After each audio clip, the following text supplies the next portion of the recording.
Welcome to the Kumar Dev education. ये इसका BA program का हिस्ट्री का semester first history of India from the एलायंस टाइम्स अप टू 300 ईसी। इसका सब्जेक्ट कोड देख लीजिए। इसका मैं आपको सबसे लास्ट पर्सन बताने वाला हूँ। निम्नलिखित में से किसी 4 प्रशंसित टिप्पणी लिखिए। इसमें मैं आपको 4 बताऊँगा। आइए शुरू करते हैं। ये इसका आंसर 4 है। आइए शुरू करते हैं। नवपाषाण संस्कृति, नवपाषाण काल 600 से 700, 6000, 7000 से 3000 वर्ष पूर्व। नवपाषाण काल को जॉन लुवाक ने नवपाषाण संस्कृति की संज्ञा दी थी तथा गॉर्डन चाइल्ड ने भी यही कहा था। इसका कारण ये है कि इस काल में मानव खाद्य संग्राहक से खाद्य उत्पादक की श्रेणी में आ गया था।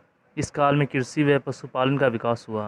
कृषि का प्राचीनतम साक्ष्य मेहरगढ़ बलूचिस्तान पाकिस्तान में प्राप्त हुए हैं। इस काल में स्थायी विकास के प्रमाण मिले हैं। गेहूँ तथा जौ भी इसी काल में मिले हैं तथा खजूर की एक किस्म भी प्राप्त हुई है। कृषि के लिए अपनाई गई सबसे प्राचीन फसलें गेहूँ व जौ है। पहिए का आविष्कार नवपाषाण काल में हुआ। इस काल से ही पता चलता है कि मनुष्य ने सबसे पहले कुत्ते को पालतू बनाया। कृषि कर्म से अनाज के संग्रह, भोजन की पद्धति हेतु मित्र भांडों का निर्माण आरंभ हुआ। कृषि कार्य के ही पत्थर के उपकरण अधिक धारदार व सुदृढ़ बनने लगे। उन पर पॉलिश भी होने लगी। अनाज के उत्पादन से जीवन में स्थापत्य की प्रवृत्ति आई तथा ग्राम संस्कृति की स्थापना हुई। नवपाषाण काल के स्थल भारत में नवपाषाण युगीन सभ्यता के 3 प्रमुख क्षेत्र रहे हैं। उत्तर पश्चिम क्षेत्र लगभग 6000 ईसा पूर्व, उत्तर पूर्वी क्षेत्र लगभग 5000 ईसा पूर्व, दक्षिण क्षेत्र लगभग 2500 ईसा पूर्व। बलूचिस्तान, मेहरगढ़, रायखोला, कश्मीर, बुरजहोम, खवकारा उत्तर प्रदेश, कोहिड़ी हवा, चौपाती मांडो महानगर बिहार, चिराग बंगाल, तहरीर रेहिड पांडु मेघालय असम, कोरब पहाड़िया दक्षिण भारत से कर्नाटक, मास्की, बहरमगिरी, केटलकोटा, संगोलू आंध्र प्रदेश, कतनूर तमिलनाडु, पंचमबली। मोहनजोदड़ो 1922 में रखलदास पद्योपाध्याय ने इस शहर की खोज की थी जिससे लगभग 40 वर्ष का समय लगा गया था। इस शहर की खोज के बाद लोगों के बीच मोहनजोदड़ो के बारे में जानने की इच्छा और भी बढ़ गई। मोहनजोदड़ो पाकिस्तान के सिंध प्रांत के लहरकन्ना जिले में स्थित था। ऐसा माना जाता है कि मोहनजोदड़ो लगभग 5500 साल पुराना शहर है। मगर नेचर मैगजीन में प्रकाशित रिपोर्ट की माने तो यह शहर लगभग 8000 साल पुराना है। यूनेस्को ने 1980 के मोहनजोदड़ो को दुनिया की प्राचीन धरोहर की सूची में सम्मिलित किया है। मोहनजोदड़ो एक सिंधी शब्द है जिसका अर्थ है मुर्दों का पहाड़ होता है, लेकिन इस शहर के सही नाम का प्रमाण अब तक नहीं मिल पाया है। हालांकि इतिहासकार में मुताबिक इस शहर का असली नाम कुक्कुतम्मा है। मोहनजोदड़ो सभ्यता का विकास लगभग 2600 ईसा पूर्व में हुआ था। ऐसा माना जाता है कि मोहनजोदड़ो प्राचीन मिस्र, मेसोपोटामिया और कुर्तुए की समकालीन सभ्यता का एक अहम अंग था। यह अन्य शहरों के साथ संचार का प्राचीन साधन था। इस कारण यहाँ अन्य शहरों से लोग आसानी से आते जाते थे। यह शहर किसी क्षेत्र में अधिक प्रचलित था। मोहनजोदड़ो के बारे में बहुत अधिक जानकारी नहीं है, लेकिन अब तक हुए शोध से इसकी वास्तविकता का अनुमान लगाया गया है। मोहनजोदड़ो सिंधु घाटी सभ्यता का मुख्य केंद्र था। उस समय में मोहनजोदड़ो एक विकसित और खुशहाल शहर था। इस शहर का निर्माण योजना, वास्तुकला और जल निकास योजना से है। यह शहर तत्कालीन समय के शहरों से ज़्यादा विकासशील माना जाता है। सिंधु घाटी सभ्यता के पास रहने वाले निवासियों के लिए यह शहर बहुत ही महत्वपूर्ण था। इतिहासकारों के मुताबिक इस शहर में खेती से उपजे सामानों को रखने का प्रयोजित स्थान था। सामानों को पानी से बचाने का भी पूरा प्रबंध था।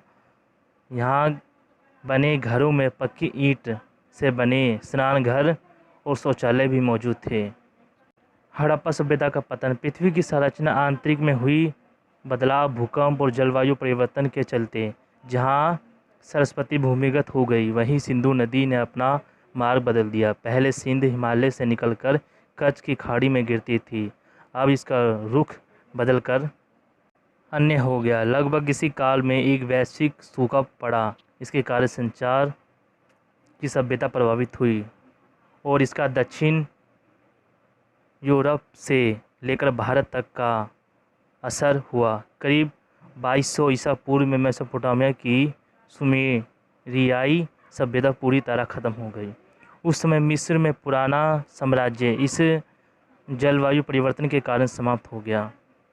श्री भागवत में एक स्थान पर कहा गया है कि श्री कृष्ण जी के भाई बलराम के कारण यमुना ने अपना रास्ता बदल दिया था, जो कि उस समय सरस्वती की एक प्रमुख उपधारा थी। जलवायु परिवर्तन के करीब 4000 साल पहले सिंधु घाटी या हड़प्पा सभ्यता का खात्मा करने में एक बड़ी भूमिका निभाई थी।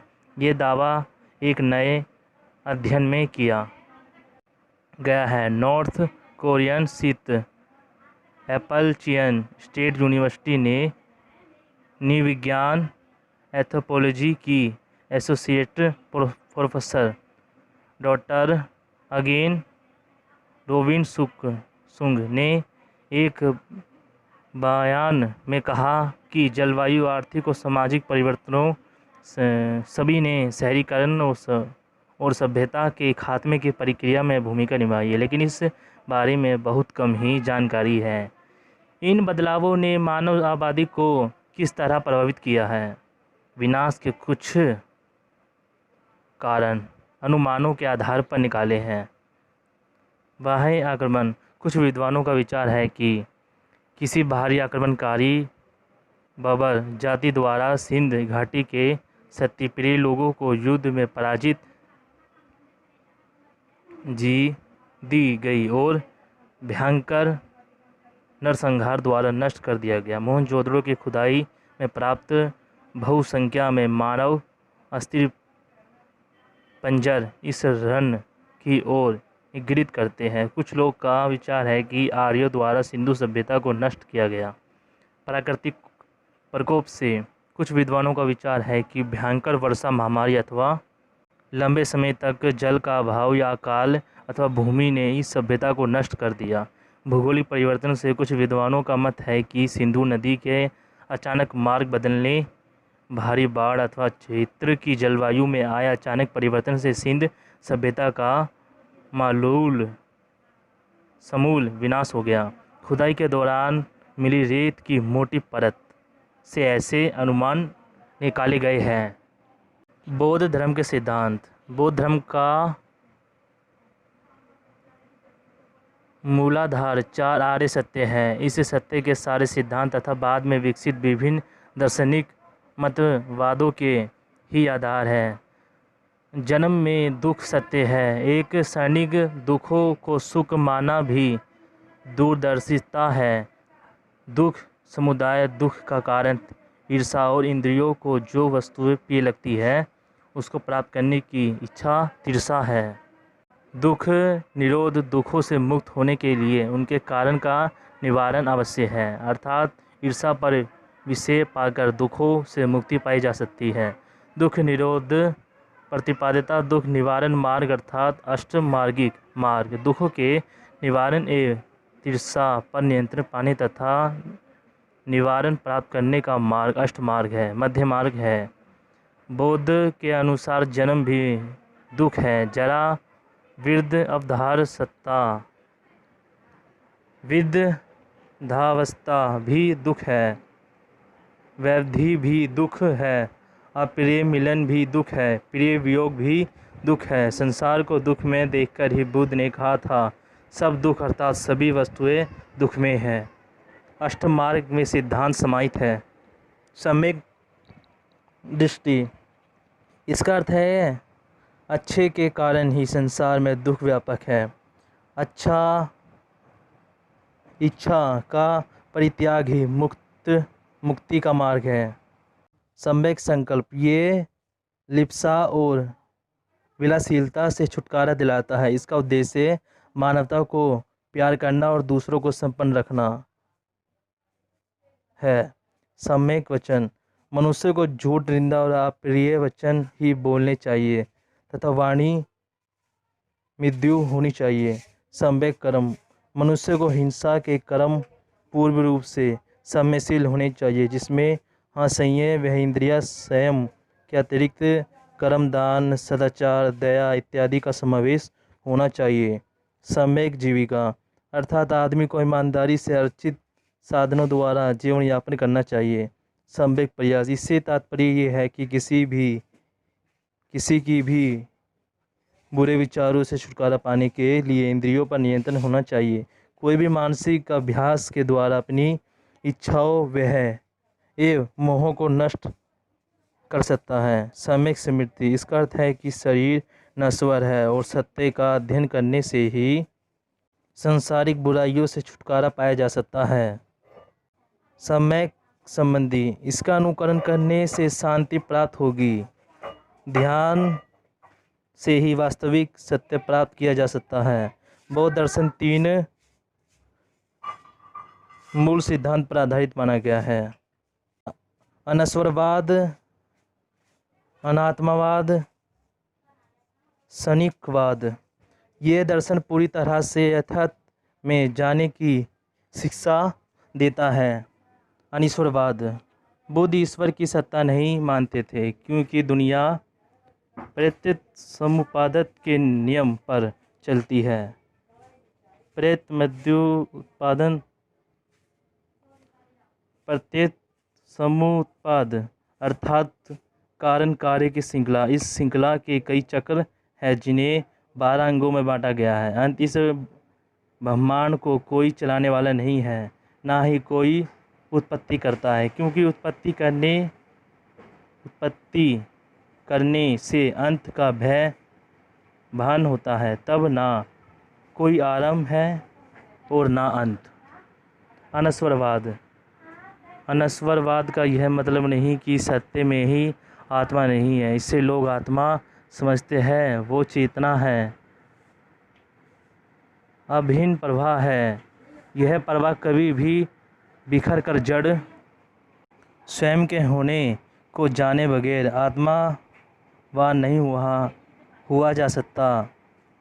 निर्वाण की अवस्था में ही स्वयं को जाना जा सकता है। मरने के बाद आत्मा सुस्ती में खो जाती है। वह अंतकाल तक अंधकार में पड़ी रह सकती है तथा तत्क्षण ही दूसरा जन्म लेकर संसार के चक्र में फिर से शामिल हो जाती है। अंतआत्मा तब तक आत्मा नहीं जब तक कि बुद्धित्व घटित ना हो। अंत जो जान कर है वही स्वयं के होने को पोख्ता करने के प्रति चिंतित है। क्षणिकवाद, इस ब्रह्मांड में सब कुछ क्षणिक और नश्वर है। कुछ भी स्थायी नहीं है, सब कुछ परिवर्तनशील है। ये शरीर और ब्रह्मांड उसी तरह है जैसे कि घोड़े, पहिए और पालकी के संगठित रूप को रथ कहते हैं, और इन्हें अलग करने से रथ का अस्तित्व नहीं माना जा सकता। दोस्तों, ये चैप्टर ख़त्म हुआ। वीडियो अच्छी लगी वीडियो को लाइक करें, चैनल को सब्सक्राइब करें। अगर नए व्यूवर हो तो उनसे गुजारिश है मेरे चैनल को सब्सक्राइब करें। धन्यवाद दोस्तों।